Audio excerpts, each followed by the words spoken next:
And the next session here will be the panel discussion on reimagining the value chain efficiency through innovation. This session will be moderated by Nirmallo Mondol. Mr. Mondol is the co-founder and director of EcoShade Consultant.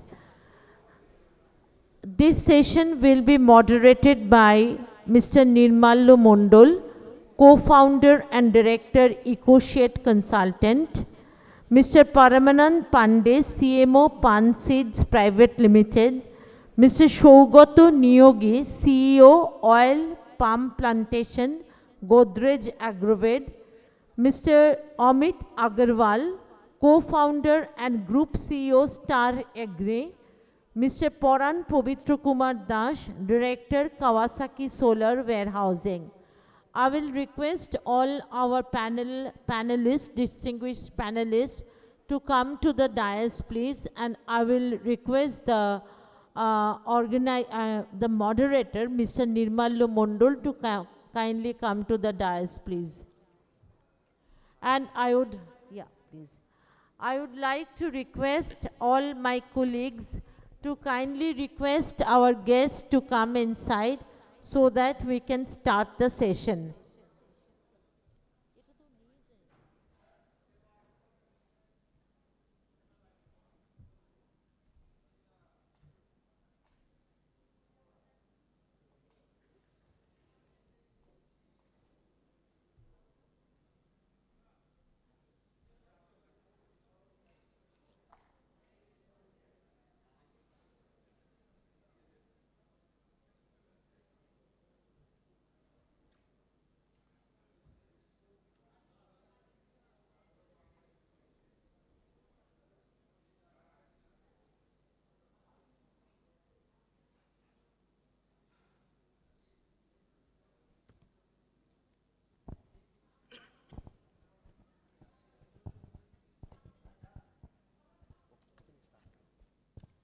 Good afternoon.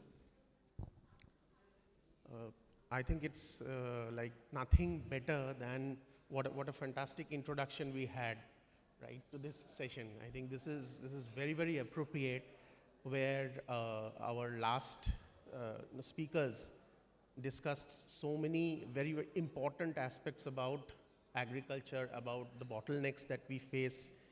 And this particular session, we will focus on enhancing the value chain ecosystem, right? So, and I am privileged to have with me such a fantastic, illustrious panel. And so without much ado, I think I will move ahead with this session. Now, to add on, I think what particularly Indian agriculture as a whole, faces, we all know that when we look at value chains, I will also try to mix a little bit Hindi and Bengali along with this. So, প্রথমত আমরা যেটাকে value chain বলি, just for information সেক, আমাদের মূল্য শৃঙ্খলা এক কথায়, या फिर हिंदी में जिसको हम लोग मूल्य श्रृंखला बोलते हैं. Now, ये मूल्य श्रृंखला is something हमरा जानी, we all know that farmers are at the base, at the most vulnerable situation. They produce, the product then moves hands, then exchanges hands, moves to different traders, to processors, and then finally to these markets where we as consumers buy these products through wholesalers and retailers. So the entire chain, right from the farmer to the consumer, is something which we are referring to as the value chain.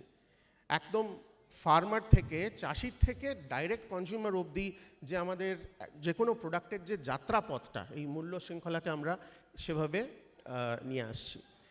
Now, to improve value chain efficiencies, this is a very common fact that if the entire value chain is efficient, each and every stakeholder in the value chain will be gainers out of this. And until and unless we have a very win-win model where everybody plays their part in a very efficient manner and wins out of this, we will not have efficient value chains. right? So I think we will try to have at least 2 rounds of discussions with our illustrious panels. I will not hold their thoughts to come in before you. So I will start with Mr. Parmanand Pandey. Mr. Pandey is basically the Chief Commercial Officer at Pan Seeds. We are very happy to have you, sir. And so Mr. Pandey, like the seed, beej, right, is the very first link in this entire value chain, right? So it all starts with the seed. And that's why we are starting with you. So, so how can innovation in seed varieties, particularly quality assurance systems, and actually affect this entire value chain? And where do you see that this innovation in seeds affecting the entire value chain, affecting all downstream players, whoever is attached in this entire value chains? So, Thank you, Nirmalaji. So I think very rightly said, things start with seed. In fact, if you really looked in true sense, it is the farmer who decides the value chain in the very beginning itself, from the kind of seeds that he decides to plant. For example, if a rice farmer has chosen a seed that will be suitable for muri, or that will be suitable for poha, the decision is already taken there, right? So this is a very, very important stage, and there are a lot of aspects that govern that what kind of seed farmer chooses.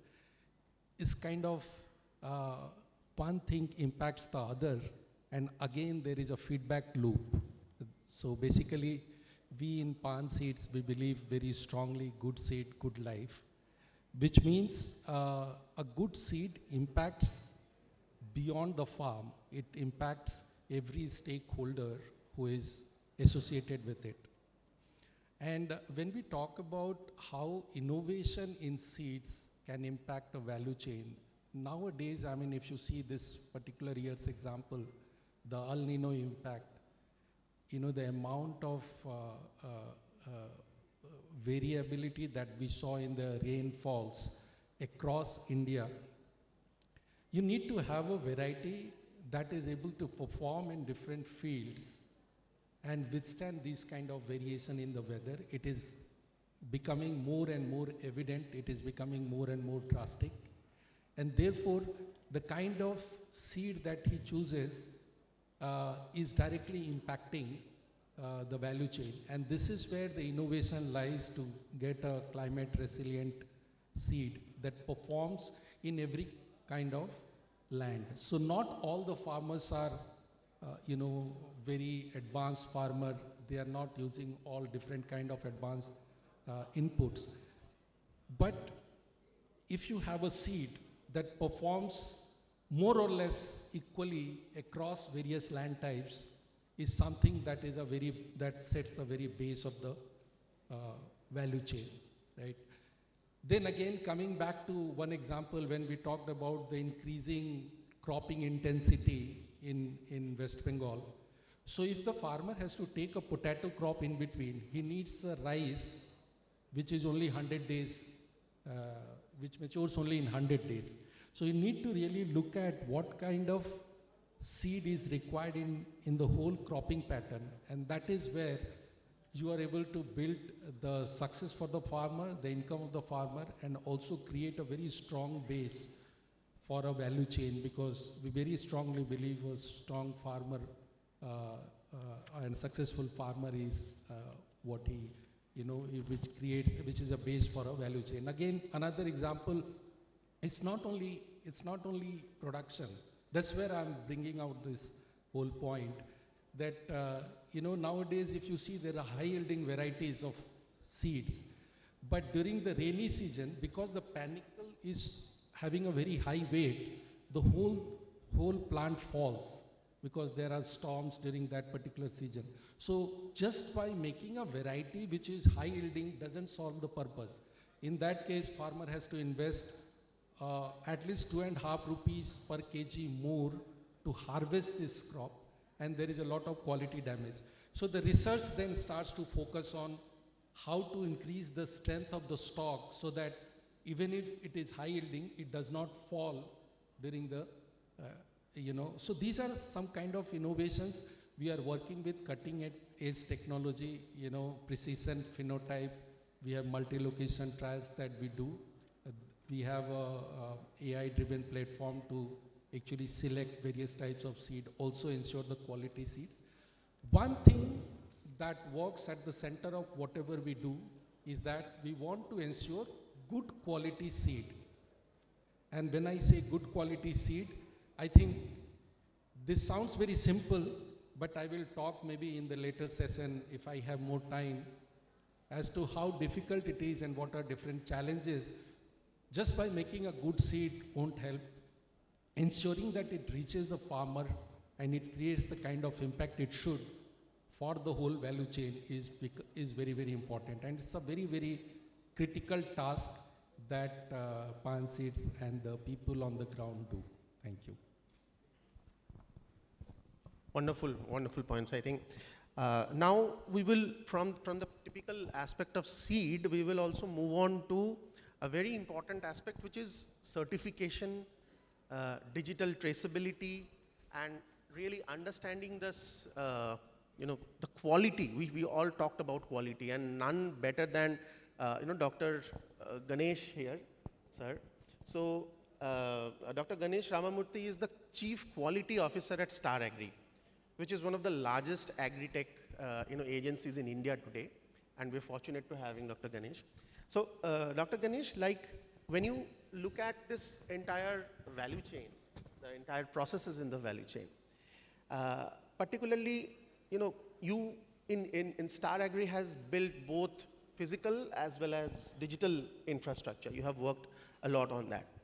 So, how are these kind of platforms like Agri Bazaar platform that you have and integrated service models, like how do you think they help, and also if you can shed light on the importance of innovation in digital transparency, digital traceability, certification in this entire process. Yeah. Thank you, Nirmalya. Thank you, Think AG. Thank you, BCCI, for having me here. Since morning, I've been listening carefully to all the participants. And then we have also used this term value chain all across. When we say value chain, fortunately or unfortunately, in a country as diverse as India, with as diverse products as we have, there are no two value chains for any two crops which are similar. Each value chain for every crop is totally distinct. That's number one. So therefore, any value chain model that we build for one commodity in one geography is absolutely not replicable in another commodity in another geography. Number one.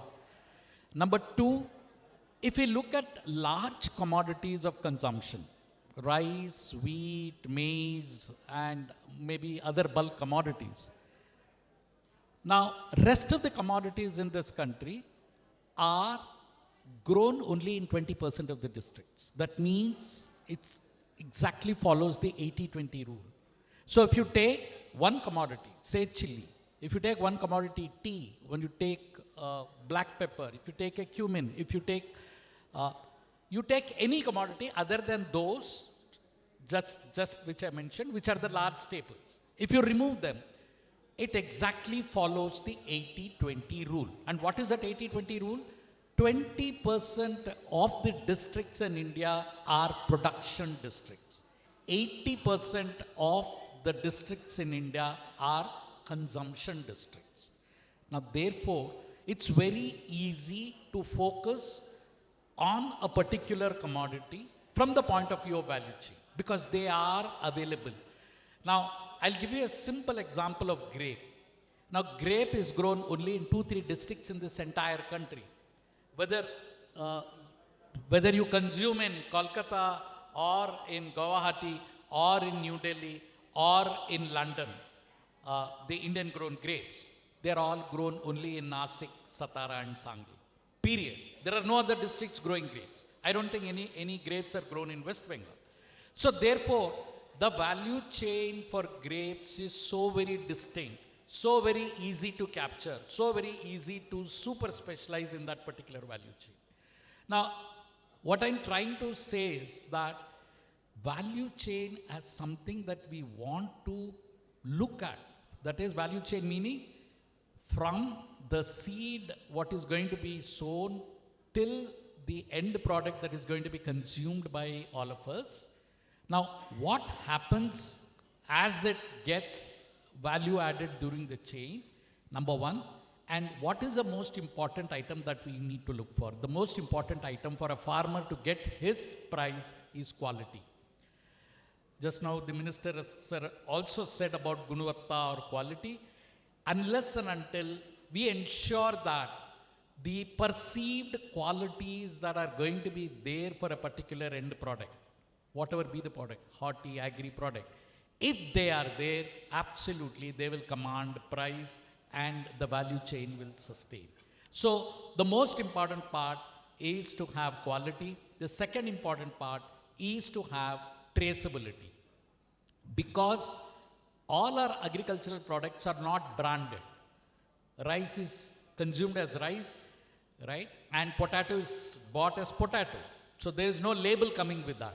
So when we don't have a brand for these natural products, traceability becomes very important.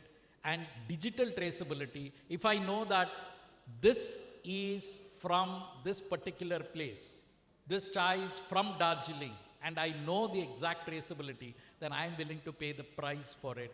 And therefore, quality and traceability become the cornerstone for establishing a healthy economic practice right from farmer to the retailer, so that the consumer is willing to pay for that particular product.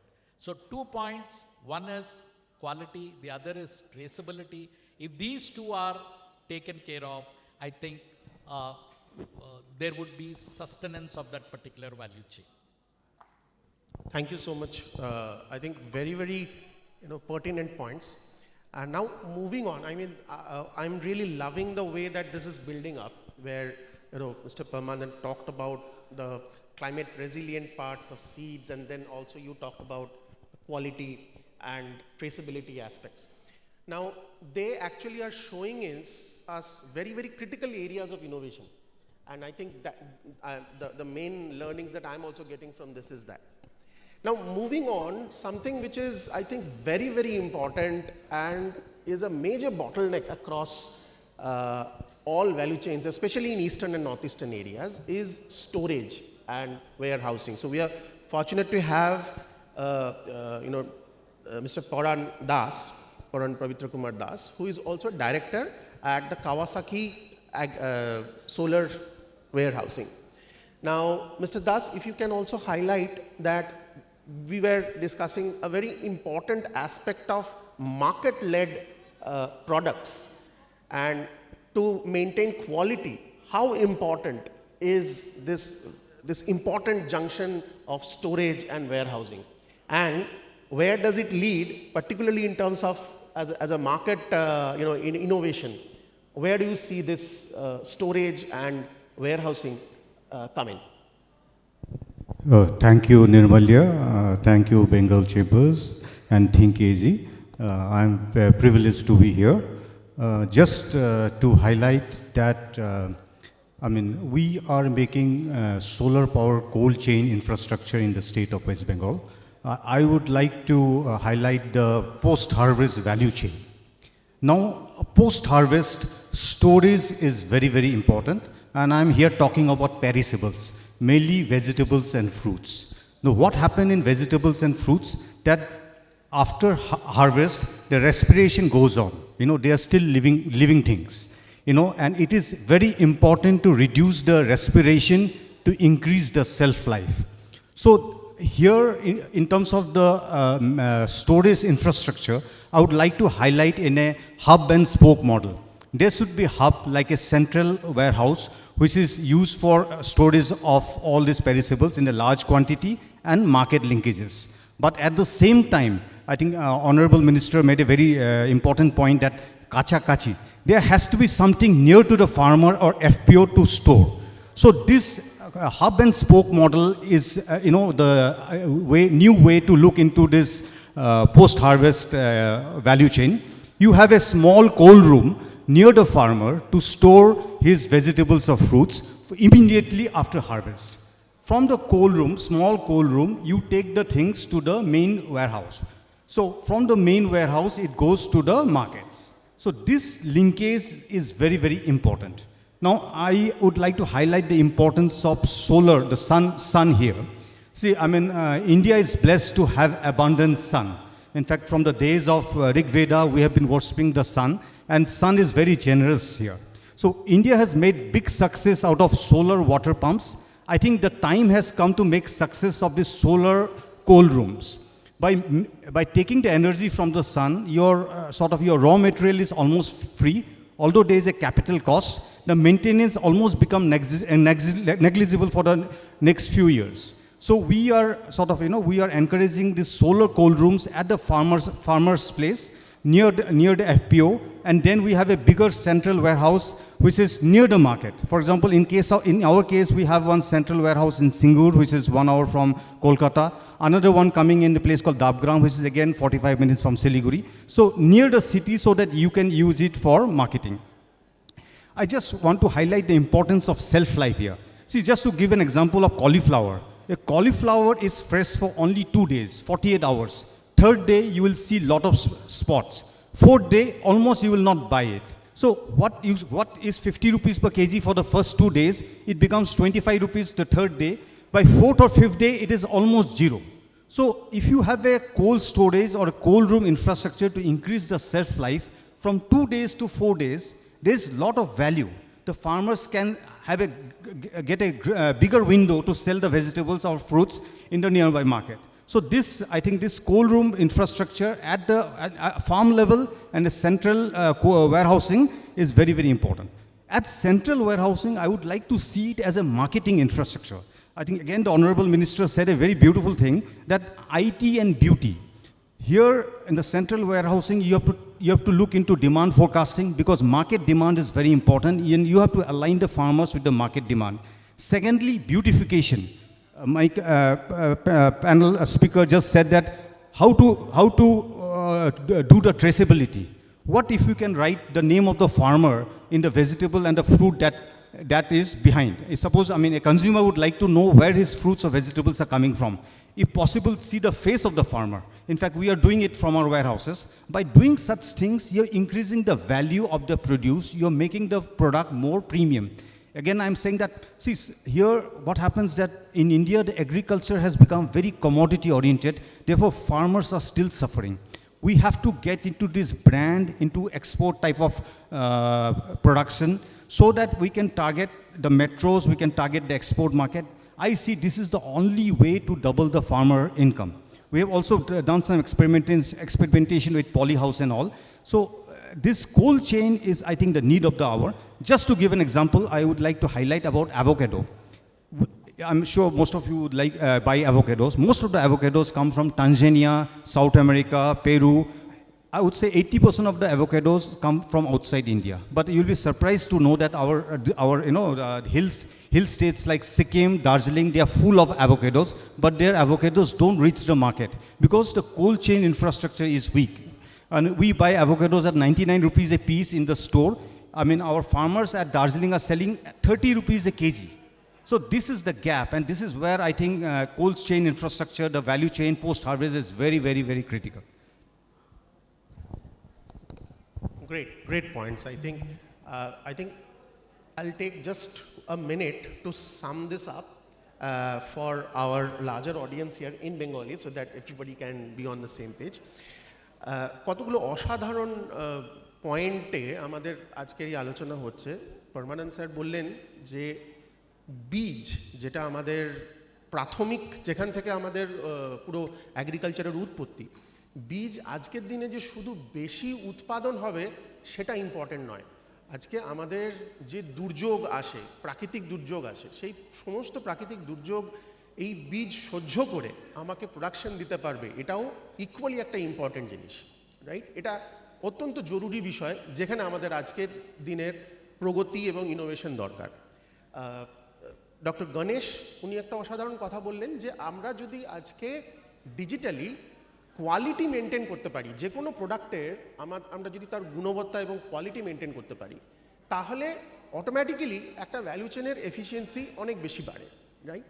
এবং mister Das যেটা বললেন, একটা অত্যন্ত সুন্দর মডেলের কথা বললেন যে আমাদের চাষির খুব কাছাকাছি যদি একটা স্টোরেজের ব্যবস্থা থাকে, কোল্ড স্টোরেজের ব্যবস্থা থাকে, এবং এমন স্টোরেজ যার এনার্জি আমাদেরকে হয়তো আলাদা করে খরচ করতে হবে না, আমাদের কাছে আমাদের সূর্যর রশ্মি আছে যেটাই সোলার পাওয়ারে ব্যবহৃত করে এই ধরনের মডেল ক্রিয়েট করা সম্ভব। অনলি থিং হচ্ছে যে আমাদের কিভাবে এই লিঙ্কেজগুলো যেন একের পর এক এই লিঙ্কেজগুলো যেন ঠিকঠাকভাবে কাজ করে।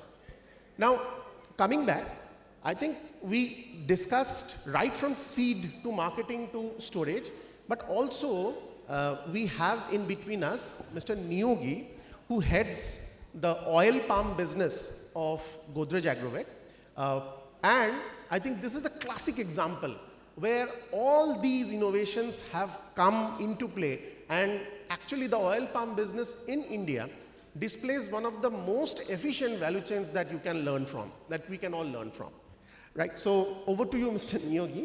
If you can highlight, number one is, the different innovations which has actually happened in this oil palm, value chain. And secondly, you have a fantastic platform called the Samadhan. So how it is actually integrating farmers and other stakeholders, and how that is, benefiting farmers. Thank you, Mr. Nirmallo. First of all, big thank you to Bengal Chamber of Commerce and Think AG for this platform. This is my privilege. I'm from a different city, came for this event, and there is an obligation that I also belong from Bengal, so I am very happy and privileged to be part of this event. Oil palm is a new subject for a lot of people. I'll take a minute why it is relevant to our economy.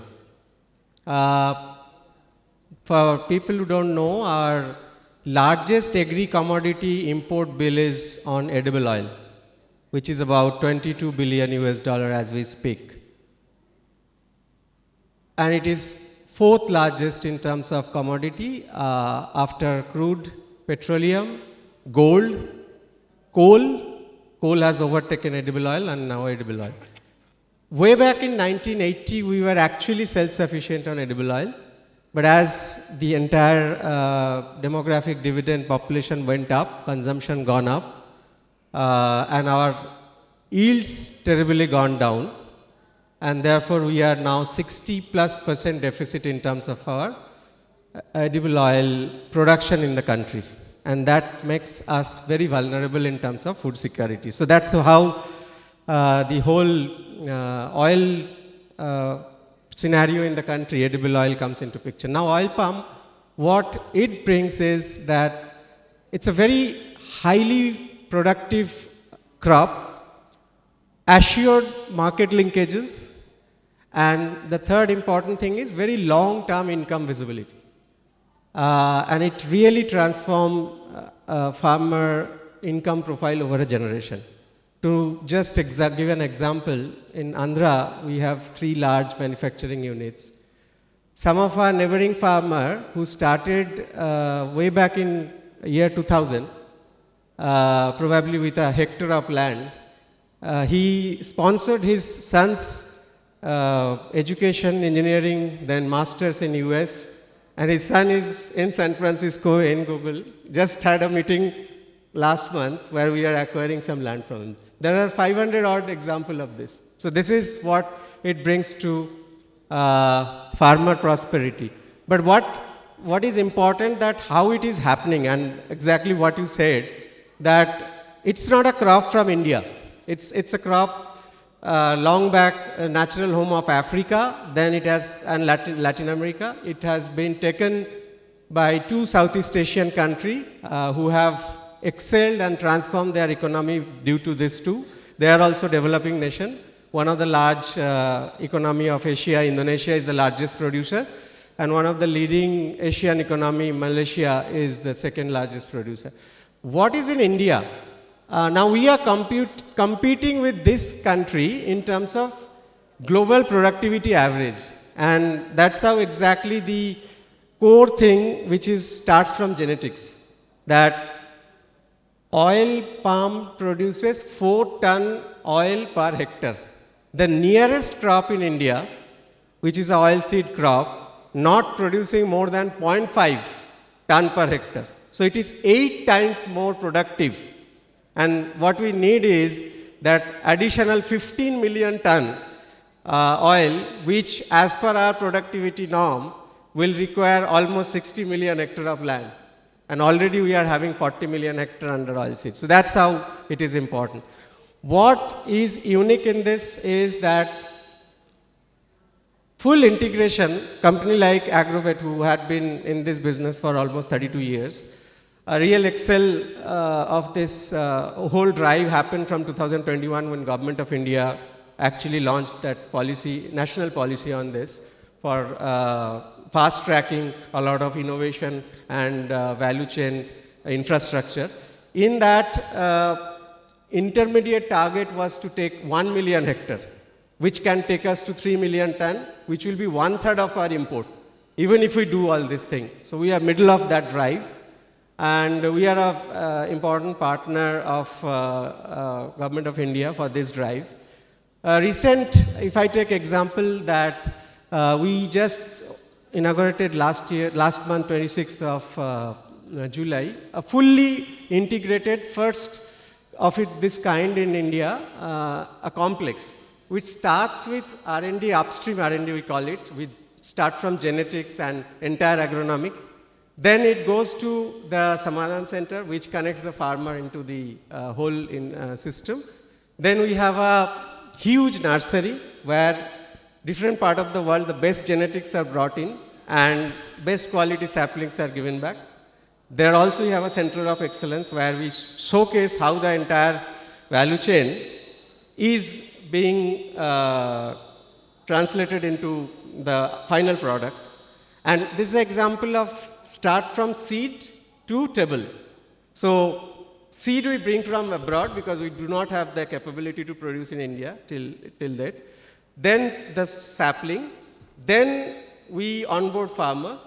The whole produce is being very particularly the traceability. This is a crop where actually we are building the capability where a packet of FMCG product, someone can really scan and that can trace back to the farm from where the palm bunches are being, procured.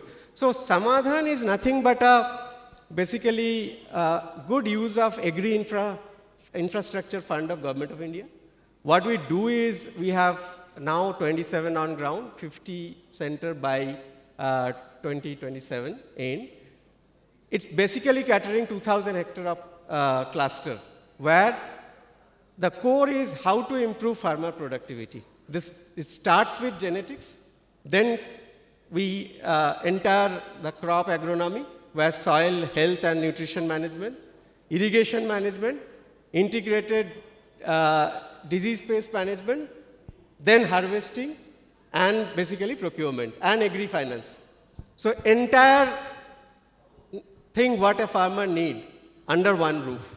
And we brought all the stakeholders, even banker like SBI, irrigation companies, all crop solution companies, government agencies who are actually fueling this entire drive by their funds and incentives under one roof, and we basically the facilitator. Great. So in short, that's so the I think I will come back to you on this particularly. Now let us very quickly look at the east and northeast geographies. We are a little short of time, but then I would take this liberty and highlight, because we have been discussing issues. আমরা জানি যে আমাদের এই পূর্বাঞ্চলের যা productivity high হলেও আমাদের কাছে যে ল্যান্ড অ্যাভেলেবেল ওটা অলমোস্ট অ্যাভারেজ ল্যান্ড হয়তো আমাদের অল ওভার ইন্ডিয়াতে 1.08 হেক্টার্স, আমাদের এন্টায়ার ইস্টার্ন সেক্টরে যদি দেখি 0.5 হেক্টরসের কাছাকাছি আমাদের অ্যাভেলেবেল ল্যান্ড। আমাদের যখন আমরা ডিস্টেন্স ফ্রম মার্কেট দেখি, ইট ইজ অলমোস্ট ডাবল। 8 থেকে 10 কিলোমিটার মিনিমাম আমাদেরকে ট্রাভেল করতে হয় to go to the markets, যে রেগুলার বেসিসে মার্কেটস আছে। তারপরে আমাদের বিভিন্ন মার্কেটস ইন্টারকানেক্টেড নয়। ইনঅ্যাম যেটা এত বড় একটা ইম্পর্ট্যান্ট ইম্প্রোভাইজেশন, অনলি 2% আমাদের এন্টায়ার এই পূর্বাঞ্চলের ফার্মার্সরা অ্যাকচুয়ালি বেনিফিট নিতে পারেন। সো বিভিন্ন ইস্যুস আছে। At the same time there is so much diversity in East India, more than 500 types of indigenous crops, বিভিন্ন ধরনের diversified portfolio of crops আছে। We are very near to the Asian countries. It's actually the route to the Asian countries. Look East policy আমাদের জন্য আজকে government of India নিয়ে এসেছে। So একদিকে যেরকম প্রচুর সমস্যা আছে, আরেকদিকে আমাদের বেশ কিছু সুযোগ সুবিধাও আছে। Coming to the issues as well as the opportunities, I would just request you in just one minute, if you can just sum up that the innovation like Samadhan, we also understand that it requires a lot of partnerships with different stakeholders. Where do you see this partnership coming up, and how do you see this particularly for the east and northeast area? Mr. Niyogi. I'll talk about our footprint. We are in Northeast 4 states. We just started our operation from 2023 actually. Way back in Mizoram, we have only single state presence from 2013, where it's sort of an experiment for this crop, and we had some great learning, and now we are actually doing it much more efficiently than what we did in Mizoram. This kind of policy framework, actually, it's a fantastic policy in ISH, Independent Smallholder Model, because I have seen almost 10 odd countries across the globe who are main producer and they are smallholder versus India. This is a great policy. It requires a very effective implementation for first 3 years, because of actually first 3 years you don't have income. An Indian farmer cannot survive without an income. So this Samadhan kind of a platform basically ensure how you hold your farmer's hand for first 3 years so that he do not fail. Because this hardship of 3 years will, if he overcome this, then the prosperity lies. Now first 3 years to generate income, you have option of intercrop, but that value chain is not integrated with oil palm. So whatever farmer will produce have to be bought by someone else. There also, Agrovet is a large buyer of corn, maize. We are promoting one crop at least as an intercrop where we can buy back from this. And at the same time, we are in the manufacturing and value addition part of value chain. Innovation platform is somewhere like genetics, irrigation, the entire soil fertility, etc., soil nutrition management, and perhaps the entire services like plantation crop require a lot of expertise, which a small farmer do not have. So what we are building is, we are bringing farm machinery, which are heavy investments, where the entire 2,000 hectare can be used by the farmer as a rental model, where he can book for a small farm size of 0.5 hectare, cannot afford a machinery which cost in crores. So this platform will enable to have access of that technology with a nominal cost through this kind of initiative. Wonderful, wonderful. Now quickly, Dr. Ganesh, I will come back to you. With this certification, how important is this particular area in the perspective of East and Northeast? Sure. So both from the perspective of the quality certification, so the challenge today in India, especially with respect to East and Northeast also, is one is the logistics. The other is the logistics of the sampling with respect to testing and availability of testing services, which is in their backyard. So these would be identified as constraints or challenges. But having said that, the requirement of the certification process, because in the Northeast you could also likely to get a lot of sustainable products and organic products.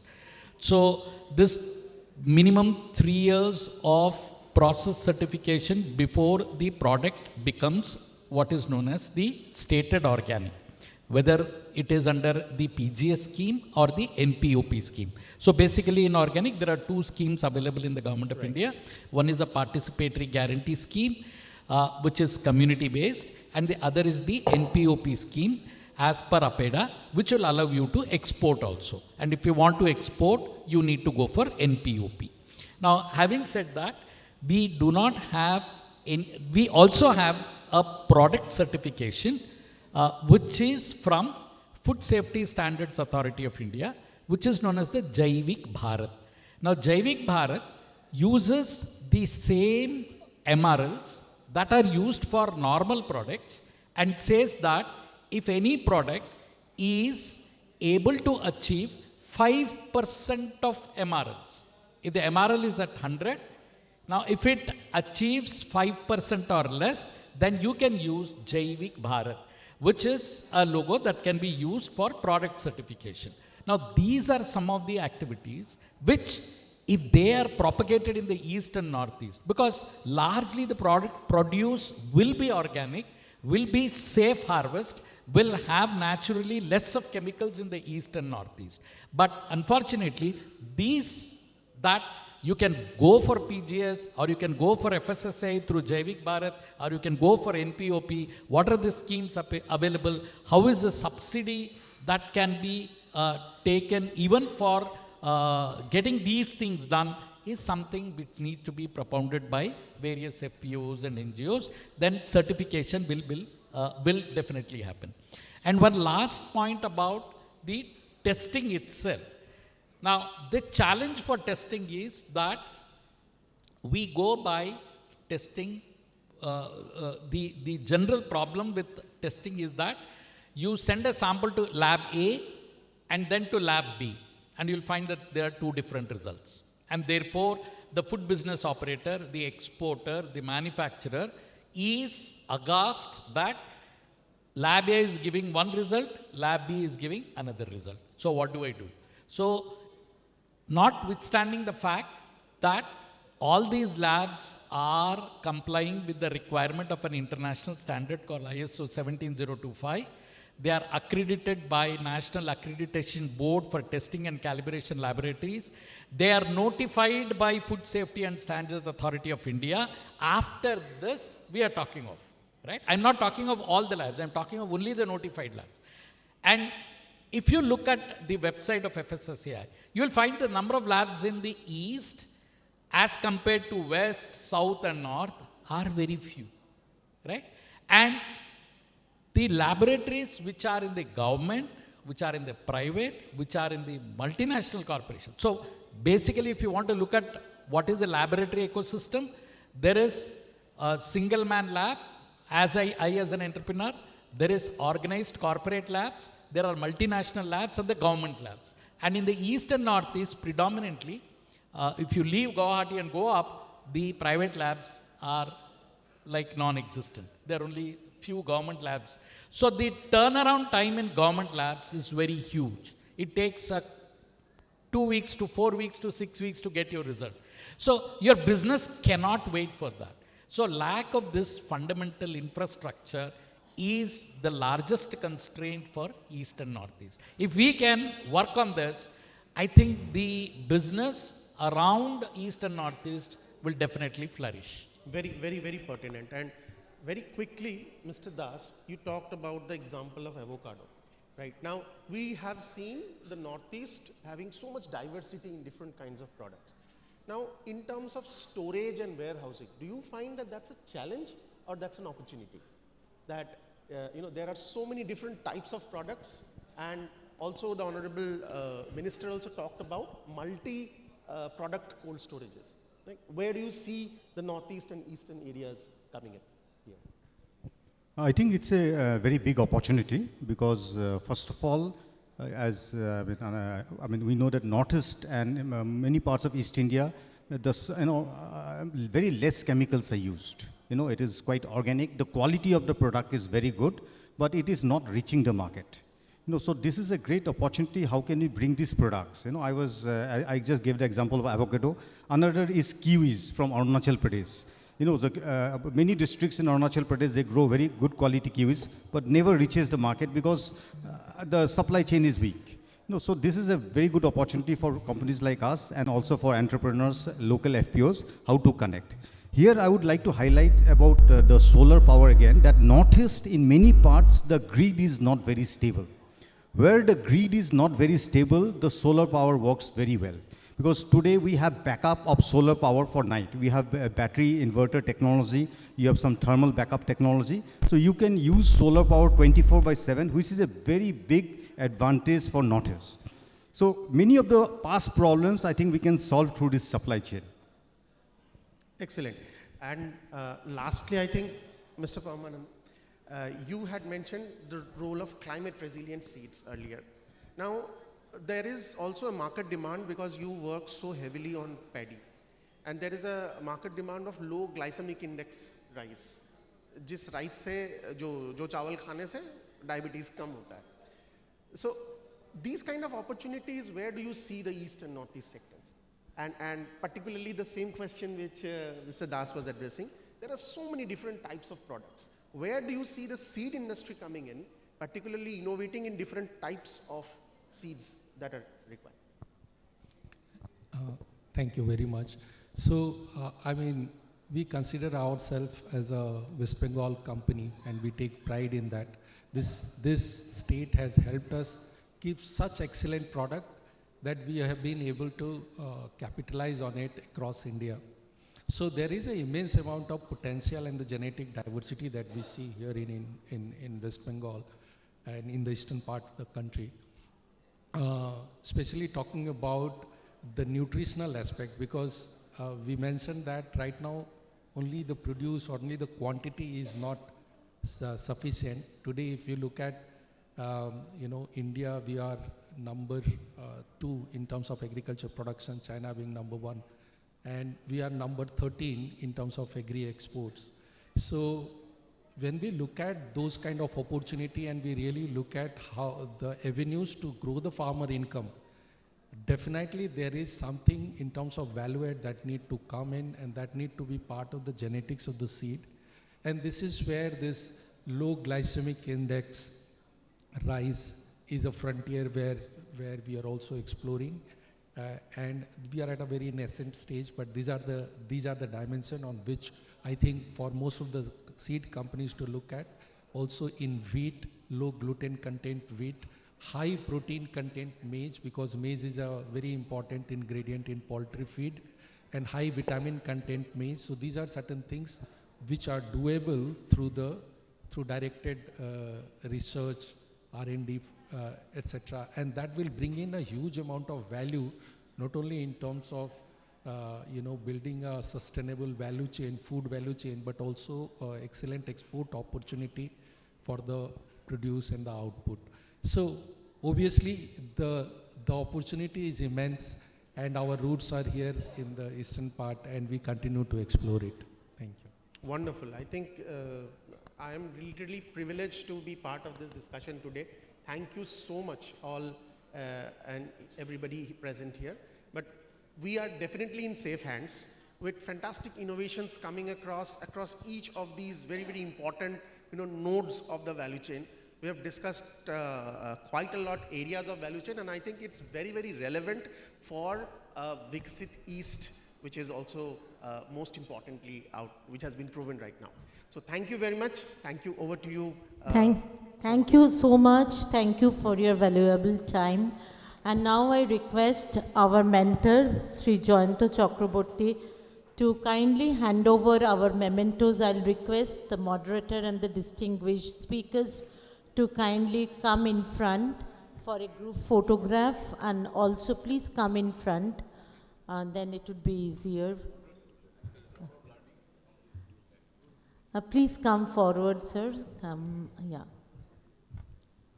Please come before the tables, it would be.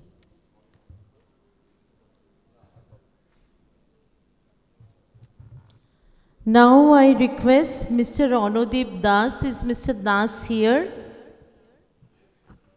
Okay, okay.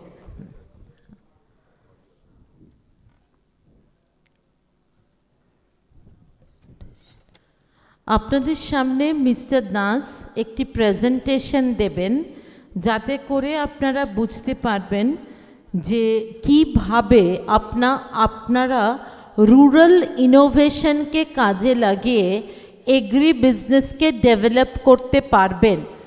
আমি mister দাসকে বলবো আপনি যদি আপনার যে প্রেজেন্টেশনটা রয়েছে সেটা যদি আপনি একটু বাংলাতে বলেন তাহলে আমাদের জন্যে বুঝতেও একটু সুবিধে হবে।